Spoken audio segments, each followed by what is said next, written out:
Good day, everyone, and once again we are back together. All right, so today we are looking at the Doppler effect. So if you haven't subscribed, just please just hit that subscribe button. Okay, so let's get right into the question. All right, so they say to us we've got a police van with its siren on that travels at a constant speed between two observers A and B. They tell us that observer A detects sound with a frequency of 545 hertz from the siren, whilst observer B detects a frequency of 615 hertz. Right now, if we look at this clearly, we can notice that the siren, or rather the police van, would actually be moving more towards B, right? Okay, so the first question says state the Doppler effect. I think we've covered that enough, right? So I just want to get quickly into the calculations. Right, so they say in which direction is the police van moving, right? Now, as we did say, that you can see that the frequency that is detected by A is lower than the frequency that is detected by B, right? So our assumption in this case would mean that the car is moving towards B and it is moving away from A. So the correct answer there is towards B, towards observer B, right? They said give a reason, and the reason with that would be that B has a higher, or detects a higher frequency in this case than A. So remember that as we move towards a listener, then the frequency would actually be higher, right? Okay, so the next question, they say the speed of sound in air is 343 meters per second, and they want us to calculate the frequency of the siren. Now, remember, this we're going to do with a simultaneous equation, right? Because remember, we don't have much except both frequencies that are linked in this case to the two observers. Right, now let's start with observer A, right? So if we take observer A, we know that the police van is actually moving away from observer A. And how did we know that? Because the frequency is actually less than the detected frequency. Of course, we don't know what the detected frequency is. I mean, the frequency that is emitted rather by the source. Okay, so what we're going to do here is, okay, assume that this is our observer with, whatever detector that they've got, right? Now, in this case, we're going to use our Doppler effect equation, right? So we know FL is equals to V plus minus VL over V plus minus Vs multiplied by Fs, right? Now let's substitute what we have, right? So they told us that the speed of sound is 343. But remember, the listener is stationary. It is only the police van that is actually moving, right? So hence we are looking for the frequency of the siren. So we know that the van is moving and the detector is stationary in this case, right? So we know that VL would be 0. So that means that we only have V because VL is 0, right? Now, V divided by Vs times Fs. Now, please remember, ladies and gents, what we said is we know that the frequency of the listener has to be smaller than the frequency of the source. So in this case, to make it smaller, we know what kind of a fraction does this have to be. It has to be a proper fraction, right? So it means the denominator must be bigger than the numerator, right? So that means this is going to be plus, so that you've got a bigger denominator in that case, right? So the detected frequency, we know in this case was 545. Okay, so let's substitute there. Okay, and we know this is 343. Okay, so that's 343. All right, divided by 343 plus the velocity of the source, multiplied by the frequency of the source. Now let's try and get this into a fraction, or rather into an equation that we can use, right? So that's Fs over 1. So we can represent this as 343 Fs over 343 plus Vs, right, which is 545 over 1. Right, all that's left for us to do some gymnastics. Let's cross multiply, right? So we've got 343 Fs times 1, which is 343 Fs. And we've got 545 into 343 plus Vs, okay? And so we'll leave this as equation 1, right? So now, then we go to the other observer, right? Now, in the other observer, which is observer B, we know that the police van was moving towards it, okay? So here's observer B, right? So this is our B. We know the car is moving towards that observer.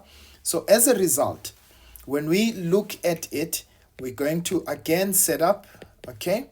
So that's V plus minus Vs, VL rather. Please remember to write down the equation as it appears in your data sheet first, right?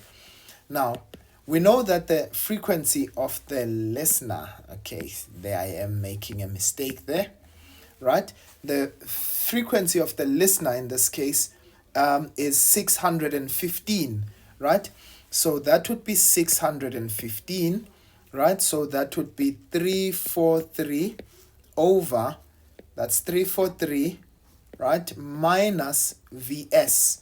All right, remember, in order for us to make this into an improper fraction, so that the frequency of the listener would be bigger, right? So that would have to be a minus. Okay, so this is multiplied by Fs, and again, what we're going to do is cross multiply. So we'll have 343 Fs, okay?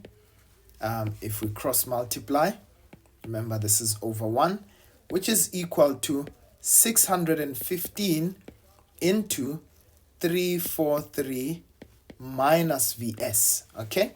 Right, so this is going to be our equation 2. As I said, we'll need to solve this simultaneously.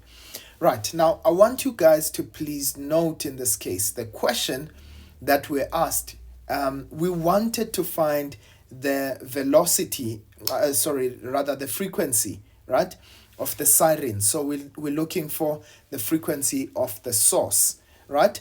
Now, what we can do is we can try to get, the frequency, or rather Vs, to be the subject of the formula, right?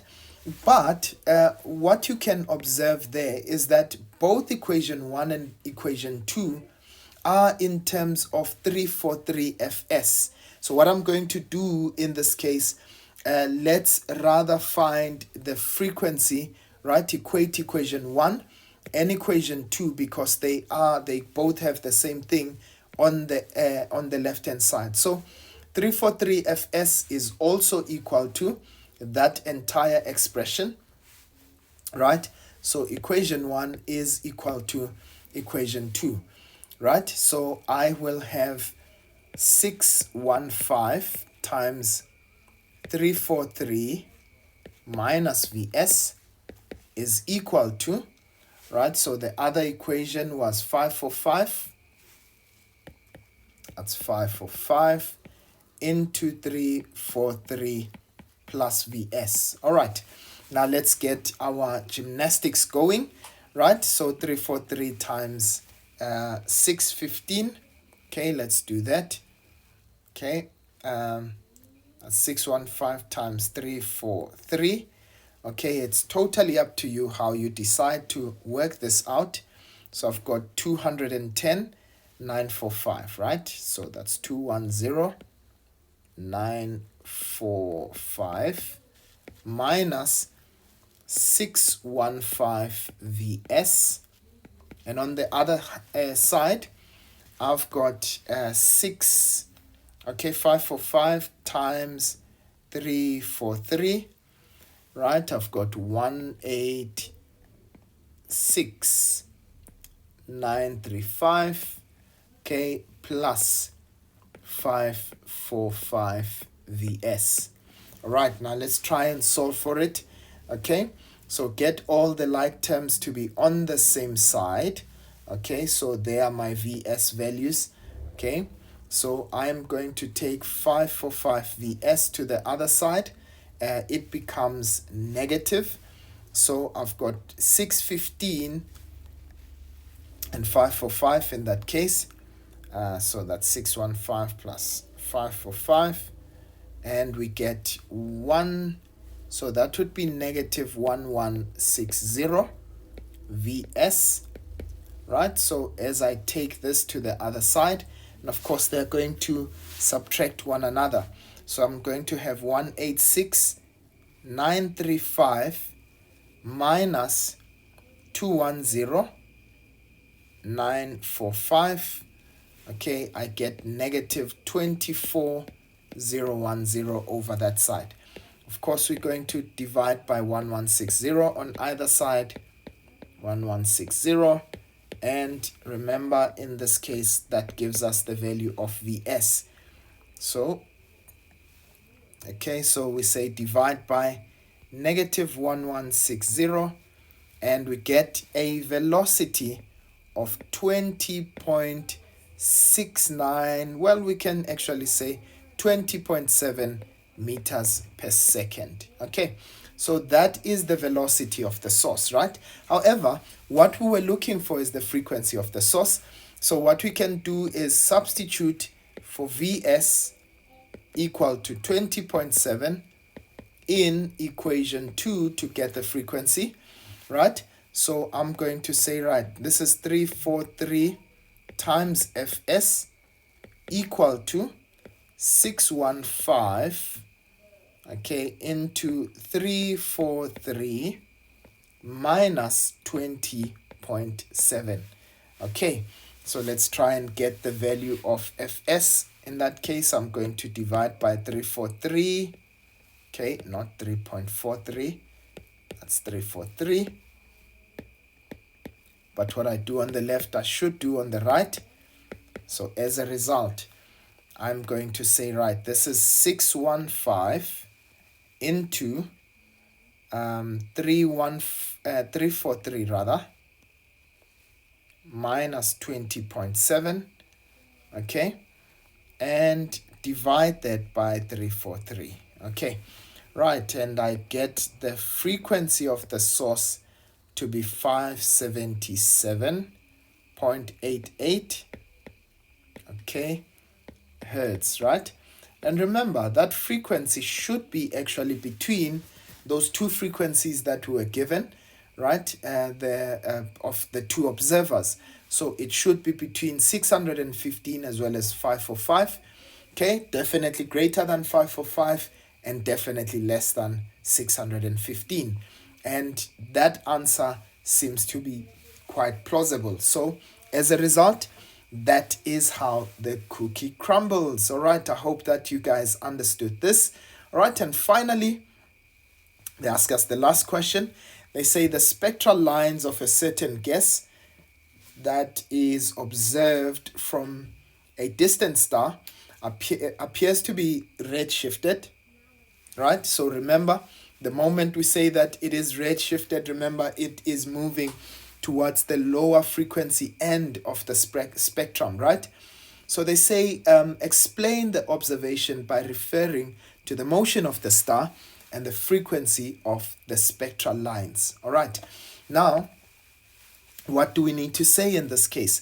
Right, so I want you to note that as the star, right, moves away, so as the star moves away, as the star rather, okay, I wrote there as the move. Okay, so as the star moves away from the Earth,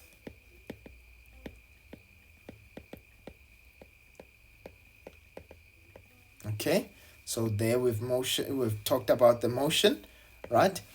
The frequency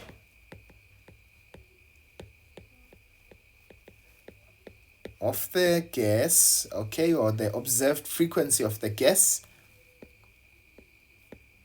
right? Yeah, I would actually add observed.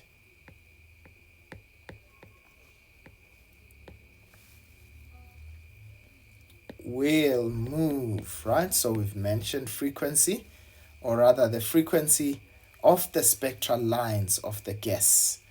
Okay, in fact, yeah, let me include that, of the spectral lines of the gas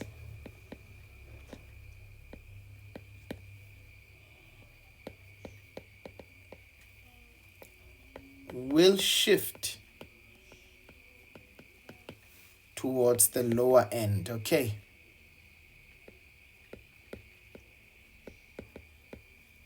the lower frequency end of the spectrum. All right, and thus it will be redshifted.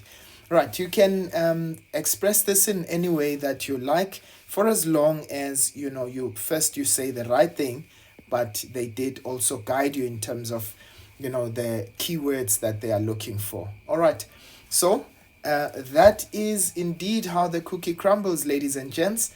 Right, I hope that you understood this, albeit there were some glitches along the way, but I hope that you clearly understood this question. All right, I will come back again with some more. All right, keep your dial on this channel. I'll see you guys next time. Sharp, sharp.